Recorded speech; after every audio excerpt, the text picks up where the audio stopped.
दोस्तों ये गीत तैयार किया असो बेहतरीन दोस्त जायद अहमद कोश ऐं रईस महबूब जी शान में ऐं रईस हमजा जी शान में। इन गीत में खास फरमाइश बस्ती हाजी दुदाई खां एजाज अहमद कोश ऐं जलालुद्दीन कोश ऐं रियाज कोश बेगन अलकुलर खे ठपो हणी कामयाब कंदासीं इंशाल्लाह। ये गीत सॼे दोस्तनि खे पसंदि ईंदो। जिए रईस महबूब जिए रईस हमजा महबूब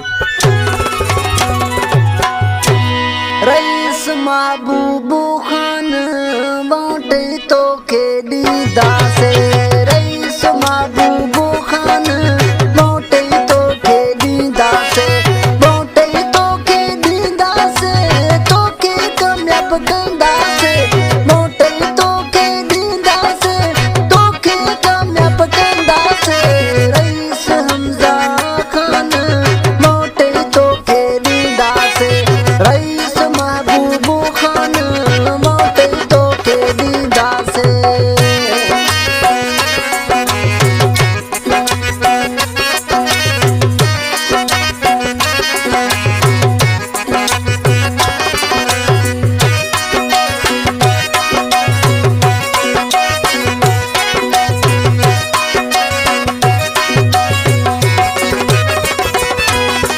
मिस्कीन गरीबन जो दिल सां ख्याल कंदो आहीं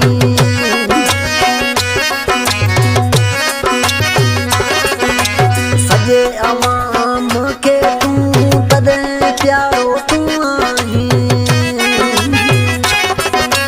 रईस महबूब खान बाटे तोखे ॾींदासीं रईस हमजा खान बाटे तोखे ॾींदासीं बाटे तोखे ॾींदासीं तोखे कामयाब कंदासीं बाटे तोखे ॾींदासीं तोखे कामयाब कंदासीं रईस महबूब खान बाटे तोखे ॾींदासीं रईस हमजा खान बाटे तोखे ॾींदासीं।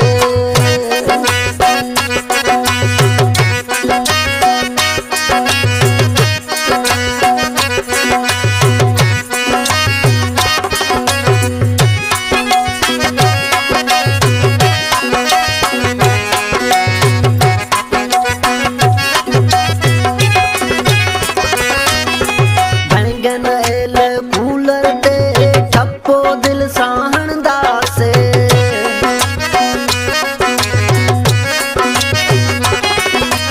इंशाल्लाह रईस महबूब तोखे असां जितवाईंदासीं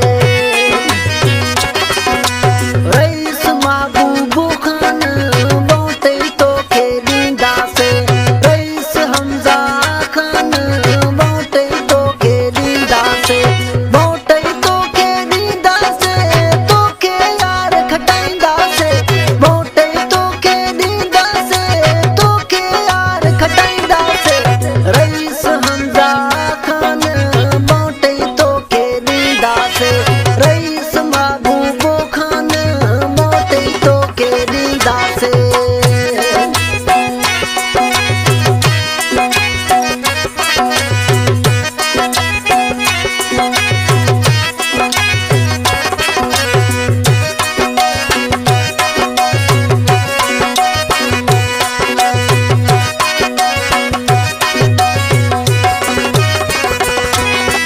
जाहिद कोश तोते यार दीवानो आ